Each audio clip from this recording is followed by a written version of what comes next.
So now we are going to look at three SWFs and some variants, and then we'll go to social indifference curve, that is SIC. Okay.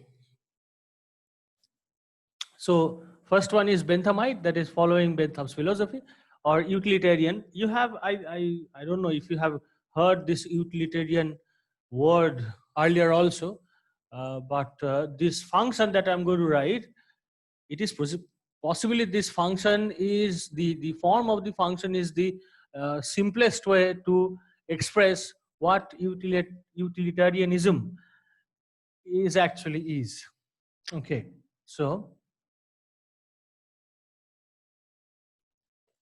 W, the welfare of U1, U2, UM. The function is very simple, is just the sum of every individual's utility. Now this simple function, it has a very difficult kind of a value judgment. Okay, and that's very important. So as I also said earlier, that do not look at the form of the function. That's very simple. So you have to remember that, obviously, but the value judgment involved is very important. So I am looking at the aggregate utility, and I'm saying that whenever aggregate utility increases, welfare increases. Now at first point, this is good, but if I ask this question, that in aggregate utility, whose utility is actually increasing, okay, then that leads to all kinds of complexity. So for example, I have this, I'll carry this example of billionaire and beggar. Okay, I don't know, probably this is billionaire, right? And beggar. So a society with extreme inequality. And we'll look at the implication of considering these SWFs, what they actually say about such a society. But before going into that, when we do not care about whose utility is increasing, but all we care about the aggregate utility, the immediate example of such a society is army, right?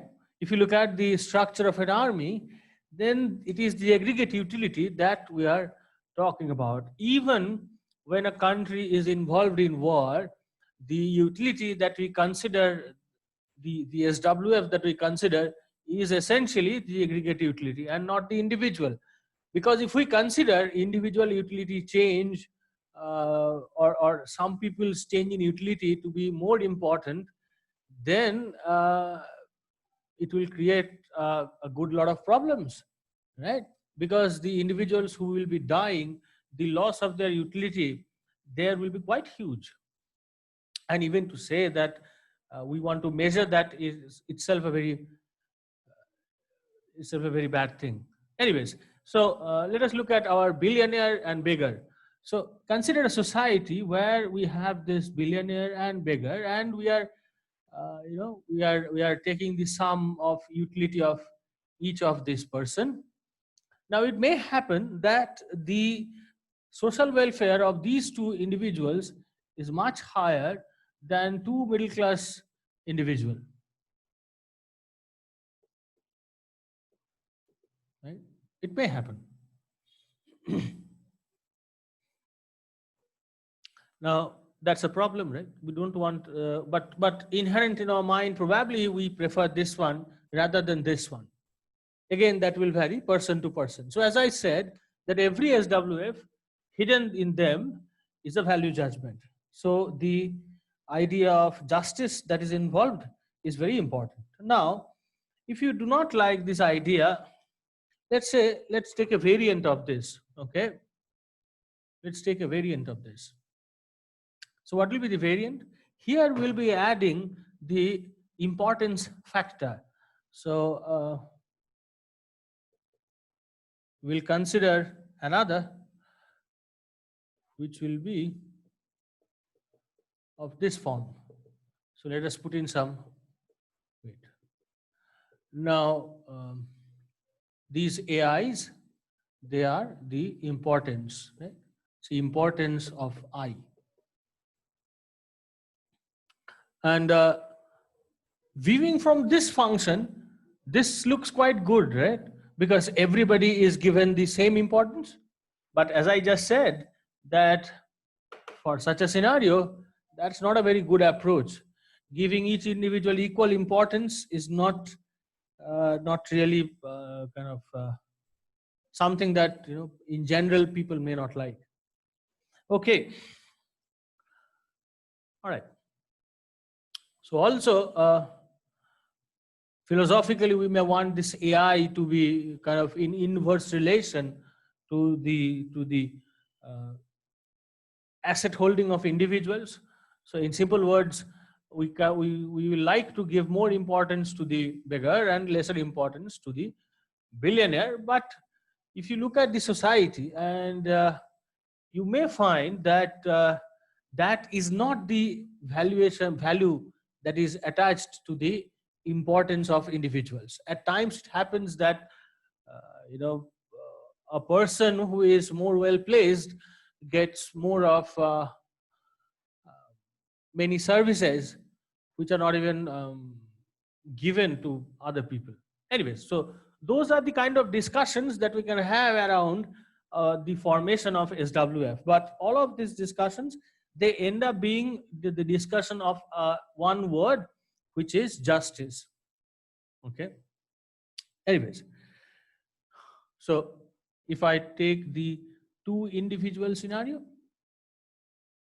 then this W U1 comma U2 becomes U1 plus U2, and you can add A1 and A2 if you like. And this gives us an SIC which is similar to the IC for perfect substitutes, right? So these are straight line. Without having one gives the slope of -1, and with A1 and A2 it will change. Okay.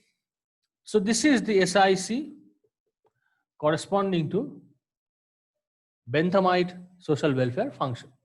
Now we'll move on to the next one, which is Bernoulli-Nash. And Bernoulli-Nash is also very interesting in its implication. So we'll look at the value judgment again. Speaking, taking terms from statistics, let's just say that if I am looking at the sum in the first function, in the second I am looking at multiplication. So the Bernoulli-Nash is basically multiplying things. Now, at a first look, this may look as kind of functional experimentation of trying different forms, but in terms of value judgment, it has a lot of things to say. So here also we can have the weighted variant, right? So weighted variant, and that will be, sorry.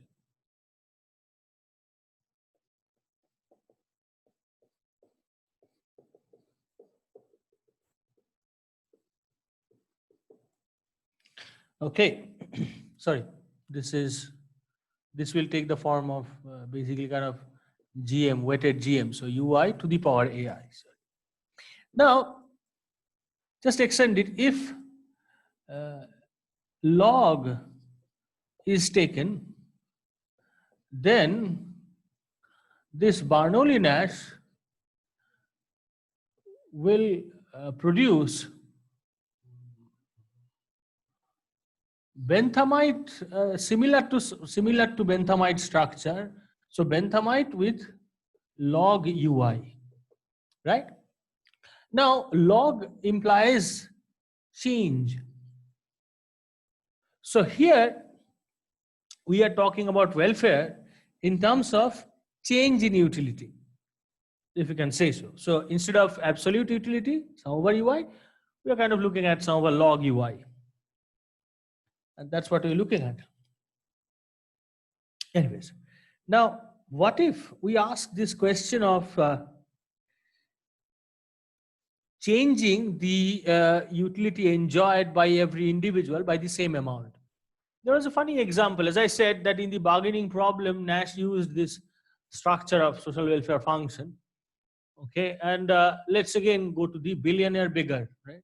It's a fine example. So now, if I look at, if I let's say have a $5, okay, so let's say it is a $50 note. Okay, think of the problem. We have a $50 note, and we want to divide it between our billionaire and our beggar. Now, according to this SWF, we'll be looking at the change in utility. And if you think about the marginal utility of money,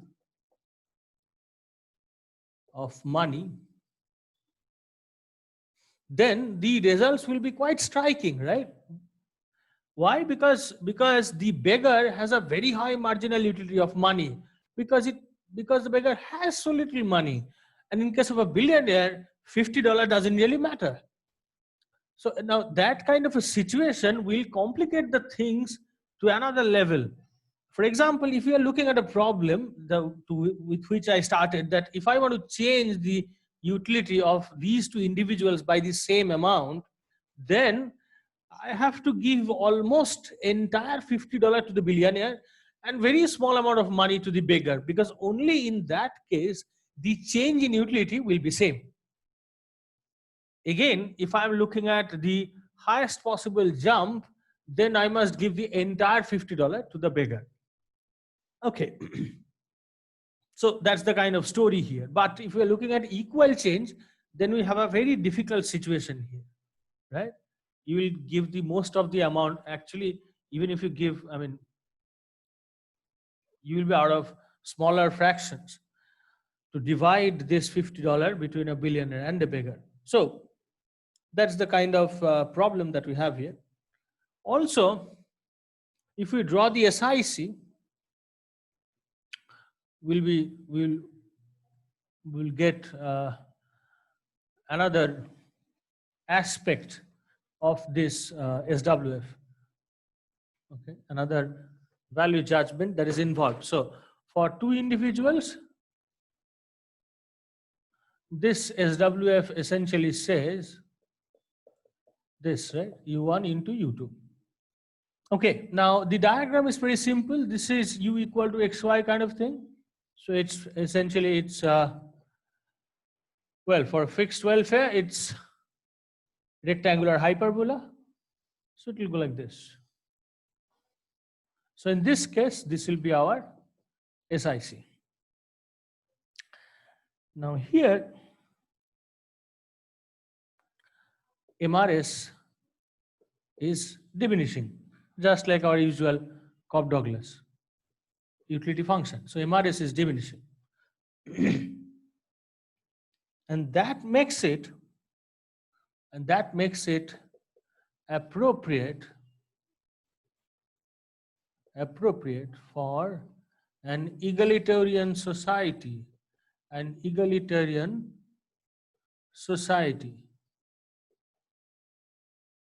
Okay, now again, as I said, that this welfare function ends up with a specific structure of the society which is egalitarian, and one may not enjoy that form of a society. Anyways, so what does it mean? It means, in terms of, since MRS is diminishing, it means that the structure, let us say, it is progressively, that's what diminishing MRS means here, right? So it is progressively less willing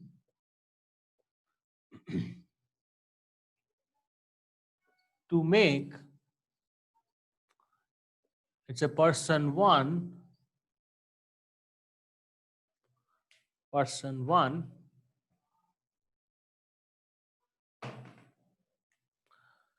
better off in expense of person two. Right? So diminishing abundance means it is progressively less willing to make person one better off in expense of person two. And that basically said that if you are person two, then you will like it. Anyways, so that's what it says. Now, one of the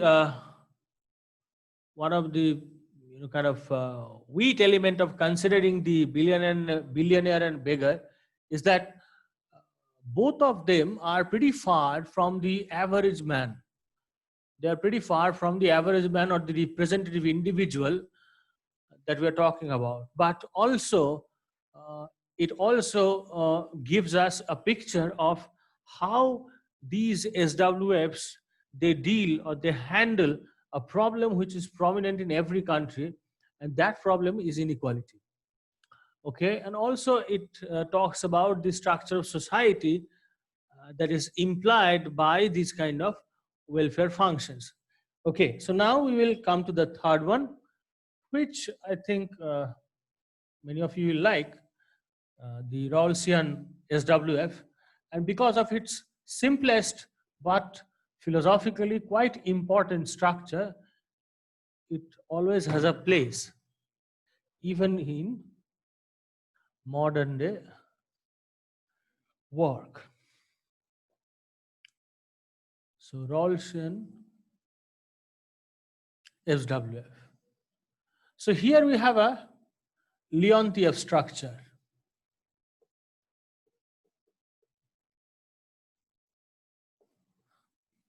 So put it simply, here we have the function as this one.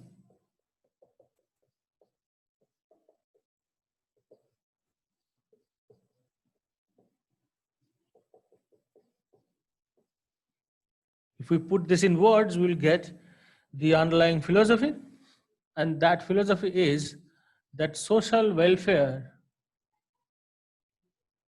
is identified with the utility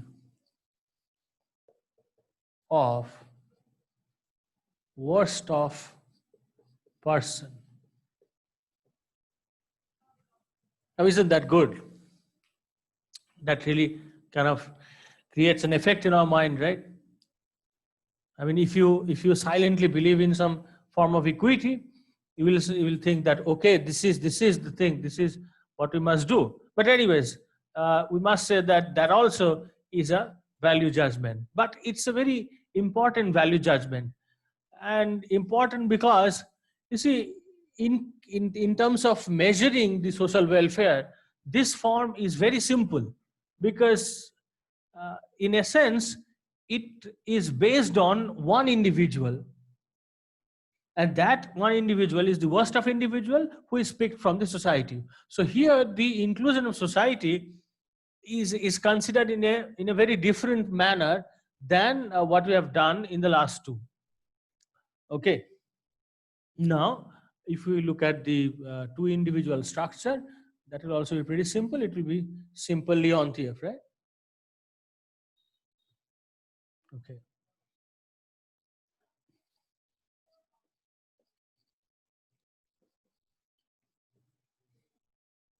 So what will be the diagram? U1, U2, and this is the arrow. So we have our Leontief, and here we have our SIC. Okay. So as I said, trying to bring in an objective notion in a subjective term like welfare, we have different choices. And among them, we studied three. And we looked at the underlying value judgment of each of them. Also, we looked at SIC. Now, we will move on to the topic of maximization of social welfare. But before going into that, in relation to this, I'll just say that you can always read Idea of Justice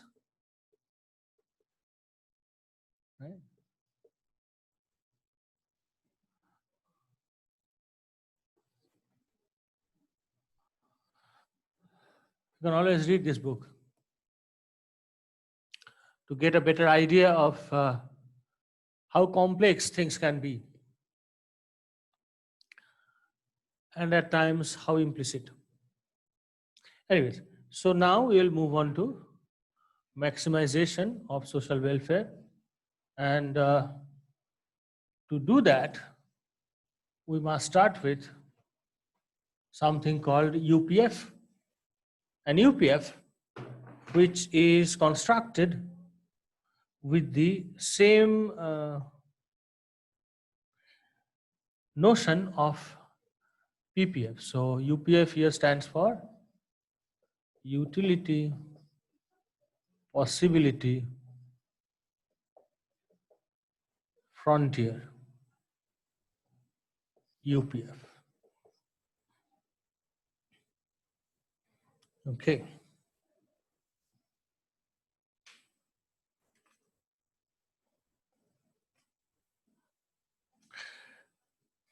All right.